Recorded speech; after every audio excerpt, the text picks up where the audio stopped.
Do you need some group brainstorming techniques to find your next great idea?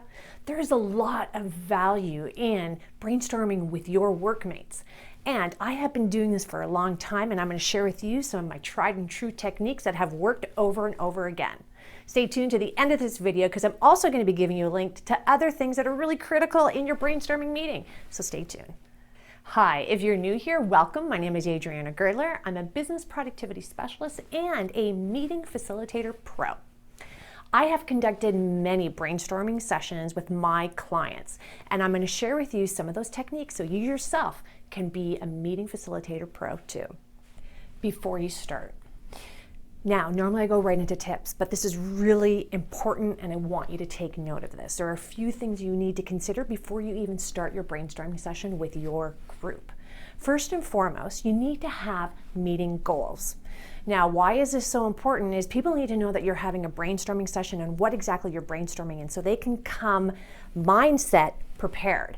Because I promise you, brainstorming session is different than a resolution session versus an efficiency session, etc. Invite the right people. Of course, we're going to be inviting those that are directly involved in the idea or the project, but you should also have in your session individuals who are not part of the idea or project, that have different thinking styles or even from different departments, because I promise you they'll come up with other ideas that your group who's going to be directly involved with it would not have thought of, and that's really key to getting some really cool ideas in brainstorming sessions. Remember that brainstorming is about quantity, not quality. So when you're brainstorming, don't worry about perfection. I promise you can do that afterwards. You want to get as many ideas out there as possible and build upon them because you're going to get something really cool, and that is important. Another thing to do before you start is ensure you have a facilitator. So yes, you can hire a professional facilitator like myself, or you can designate someone within your organization to be the facilitator. But if you are a person who's going to be providing ideas, you can't facilitate and do ideas. So there's a lot to be said about hiring a professional facilitator who can guide you through this process. Start with some icebreakers. When you're brainstorming, you have to get people out of their headspace of being in the box. Because guess what? When we're at work, sometimes we're so busy we just want to get things done and we are in a box. But when you're brainstorming, you have to get out of that box. Icebreakers are a fantastic way of doing this, and do multiple ones so that you can get people warmed up and ready to go. Last but not least, before you start, you need to time it. That is, time each exercise that you're doing and really stick to this. Again, it's about quantity, not quality. So I keep on saying to people, dump, dump, dump, don't worry about perfection. And when you do have the clock ticking, it keeps you on track, but also forces people to dump because they need to produce. On that note, why don't we get to those exercises, those brainstorming exercises that are going to help you. Round robin brainstorming. This is a great brainstorming technique to really kick off your session with, because what you're going to do is you're going to go around the room and everybody is going to build off of someone else's idea and everyone's going to have a turn. So there's a couple of things here that's really important. One, you want to get everybody into the groove. You don't want anyone to be left out. And when you're very clear, you can start directing people and challenge them to think a little bit differently. I've done this two ways. I've done it out loud where I said, okay, everybody, here's brainstorming this, the first thing, the next person. But I've also done it quiet where we had a piece of paper, because some people, depending on your group, may not like to speak up. They're just not comfortable yet. And so you can do it in paper and they can pass the paper to the next person. The key though is once you've collected all that information, if people are speaking, you're going to be collecting on a flip chart paper, and if it's quiet, you're going to look at the paper, you're going to review it and talk about it as a group. Every brainstorming activity, you're always going to look and talk about what it is that you created at the end of that particular exercise. The charrette method. You use this method when you have multiple topics to brainstorm. You need to ensure that everybody's included in that process. You have a very short period of time in order to do it. So how you do this method is you have easels around the room, flip chart paper on an easel, and you have a topic on each one, so different topic. And you break people out into teams. So this is usually when you have larger teams. You break them out into teams and you put them on a flip chart, and they're supposed to do brainstorming around that particular topic. The key here, though, is you then, after a period of time that you have delegated, let's say 5 minutes, you then have them move to the next easel with flip chart paper, and they're to build off of those ideas. So it's really important as a facilitator, you tell people to write clearly, and have detail, because that's going to be important for those building off of other ideas. But this is a great way to get multiple brainstorming ideas out there when you have multiple topics with large groups. 5 whys. Okay, my personal favorite as an efficiency person and with all the continuous improvement methodology I do, I use this one all the time. It is an excellent technique when you're trying to figure out root cause to an issue. So if you have an issue and you need to brainstorm it, like why is this happening?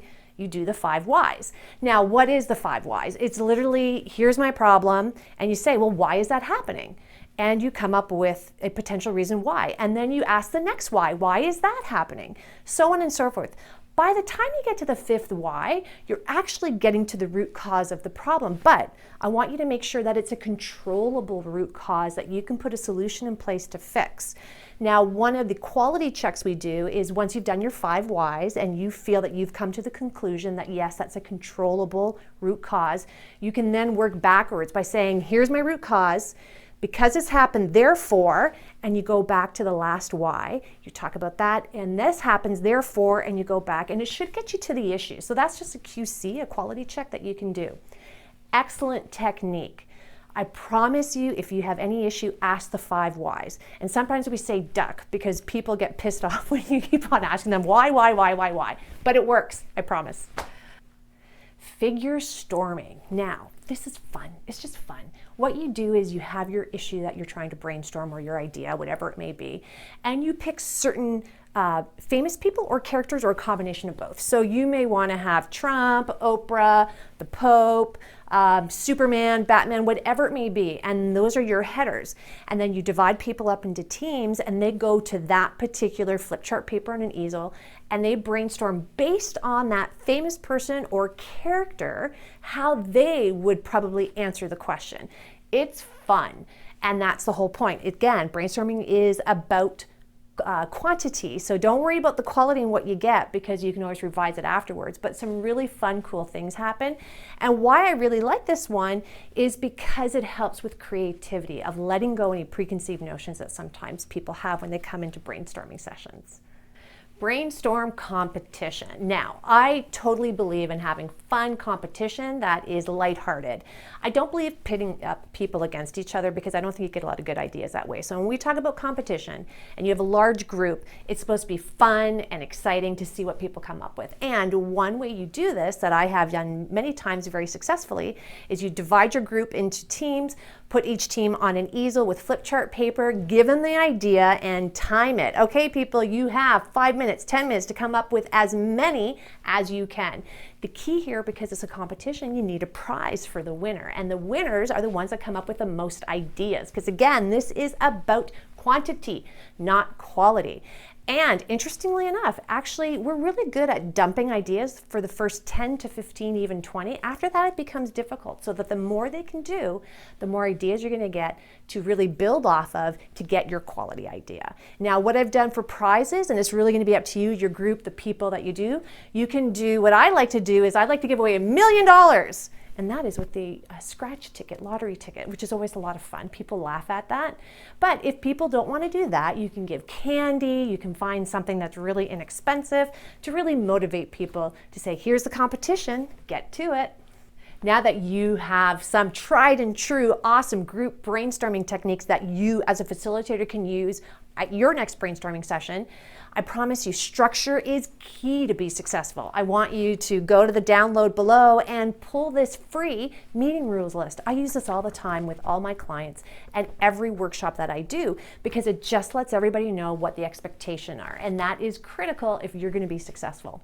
On that note, I want to thank you for hanging out and seeing this video. Please give it a thumbs up, subscribe to the channel, and share it with all the colleagues that you know. That all being said, do you have any additional group brainstorming techniques that you would like to share with me? I would love to hear from you. Until then, until the next video, see you later.